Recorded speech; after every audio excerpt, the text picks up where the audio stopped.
கர்த்தருக்கு ஸ்தோத்திரம். கர்த்தருடைய நாமம் மகிமைப்படுவதாக. உந்தன் சத்தம் கேட்பேன், உந்தன் சித்தம் செய்வேன், உமக்காக உயிர் வாழ்கிறேன், நான் உமக்காக உயிர் வாழ்கிறேன்.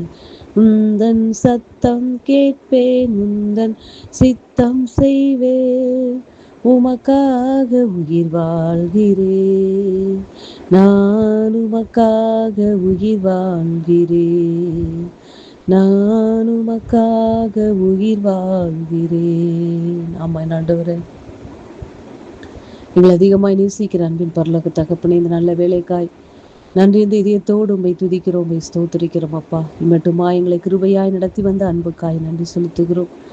தகப்பனே, உடைய சத்தத்துக்கு நாங்கள் எப்பொழுது செவி கொடுத்து உமக்கு பின்னே ஓடி வருகிற ஆடுகளைப் போல் அப்பா உடைய பாதைகளை பின்பற்றி செல்ல எங்களுக்கு கிருபை தாரும் ஆண்டவரே.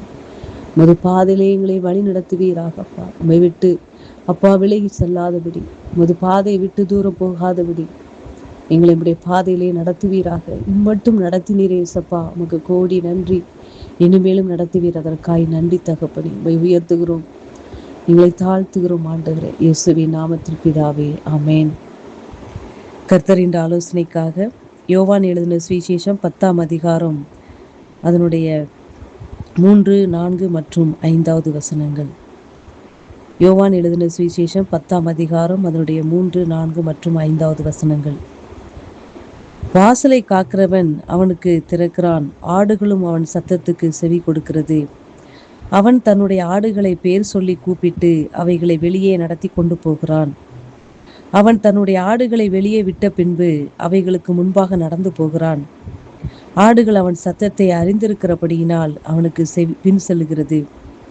அந்நியருடைய சத்தத்தை அறியாதபடியினால் அவைகள் அந்நியனுக்கு பின் செல்லாமல் அவனை விட்டு ஓடி போகும் என்றார்.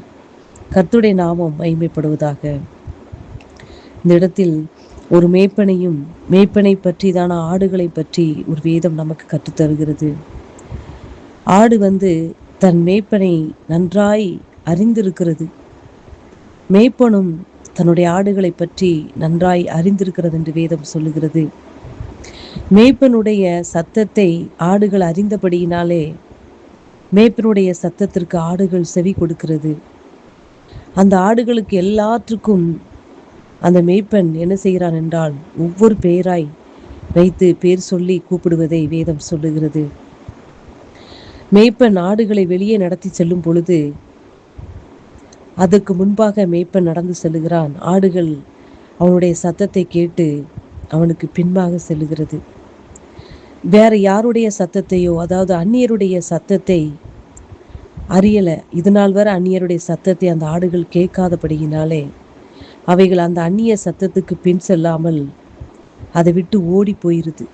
அந்நிய சத்தத்துக்கு பின்னாக ஓடாமல் அந்த அந்நிய சத்தத்தை விட்டு ஓடி தன் மேய்ப்பனுக்கு பின்னாக செல்கிறதை வேதம் நமக்கு காண்பித்து தருகிறது. அன்பு பிள்ளைகளே, கர்த்தராகிய இயேசு நமக்கு ஒரு நல்ல மேய்ப்பனாய் இருக்கிறார் என்று நேற்றைய தினத்தில் நாம் பார்த்தோம். இந்த வேளையிலும் கர்த்தர் நம்மளை எவ்வளவு நன்றாய் ஆராய்ந்து அறிந்திருக்கிறார்.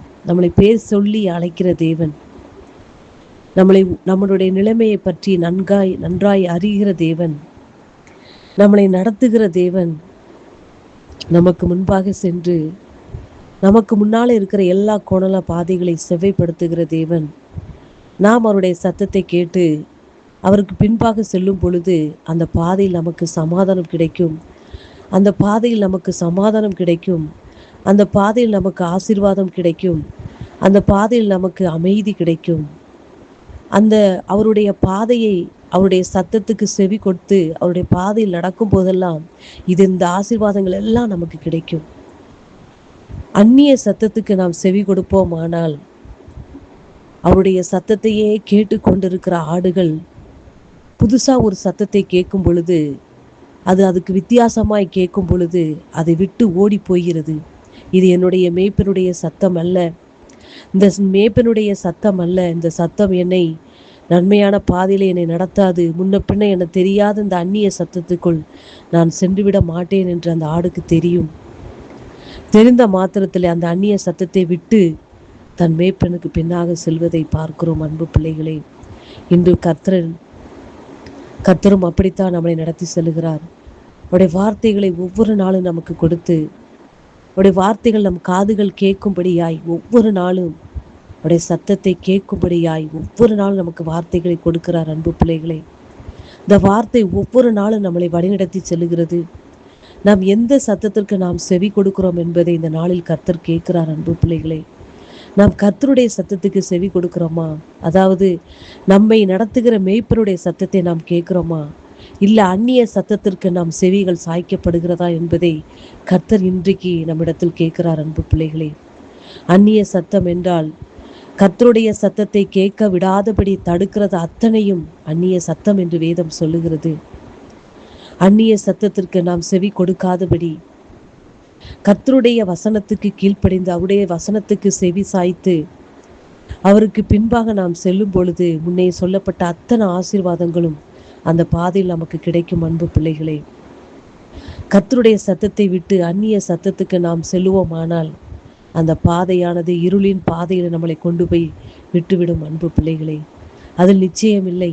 அந்த அந்நிய பாதையிலே அந்நிய சத்தத்துக்கு நாம் செவி கொடுத்து போவோமானால் அந்த பாதையில் நிச்சயமில்லை. அன்பு பிள்ளைகளே, சமாதானத்துக்கு நிச்சயமில்லை, வெளிச்சத்திற்கு நிச்சயமில்லை, நம்முடைய ஜீவனுக்கே நிச்சயமில்லை. அன்பு பிள்ளைகளே, அந்நிய சத்தத்துக்கு யாராவது இந்த சத்தத்தை கேட்டுக்கொண்டிருப்பேன், ஆனால் கர்த்தருடைய சத்தத்தை இன்றைக்கு கேட்பீர்களாகில், அந்நிய சத்தத்தை நீங்கள் கேட்டுக்கொண்டிருப்பீர்கள், கர்த்தர் உங்களை பார்த்துதான் சொல்லுகிறார், அன்பு மகளே, அன்பு மகனே, நான் என்னுடைய சத்தத்தை கேட்கிற நீ எனக்கு பின்னே ஓடி வந்திரு.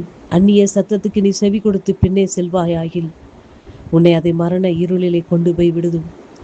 அதன் பாதைகள் எல்லாம் கல்லும் கரடும் உடனானவைகள், உன்னை அழித்து விடக்கூடிய பாதைகள். அன்பு பிள்ளையே, அந்த பாதையில் செல்லாதே, அந்நிய சத்தத்துக்கு செவி கொடுக்காதே. என் கோலும் என் தடியும் ஆகிய வார்த்தைகள் உன்னை ஒவ்வொரு நாளும் தேற்றி என்னுடைய பாதையிலே நடத்துகிற நல்ல மேய்ப்பனாகிய நான் உன்னை நல்ல பாதையிலே, நித்திய ஜீவ பாதையிலே உன்னை நடத்துவேன் என்று கர்த்தர் இன்றை உரைக்கிறார். அன்பு பிள்ளைகளே, நம்முடைய செவிகள் எந்த வார்த்தையை கேட்கிறது, எந்த சத்தத்துக்கு செவி கொடுக்கிறது என்பதை நாம் முற்றிலுமாக நிதானித்து அறிய கடவோம். அன்பு பிள்ளைகளே, கர்த்தருடைய வார்த்தைக்கு நாம் செவி கொடுப்போம். அந்நிய சத்தத்திற்கு நாம் விலகி சென்று கர்த்தர் நமக்கு முன்பாக வைத்திருக்கிற அத்தனை ஆசீர்வாதத்தையும் சுதந்திரித்து கொள்ளும்படியாய் கர்த்தருடைய சத்தத்துக்கே செவி கொடுத்து அவர் பின்பாக செல்வோம். கர்த்தருடைய வார்த்தை நிமித்தமாக கர்த்தர் உங்களை ஆசீர்வதிப்பாராக. ஆமென்.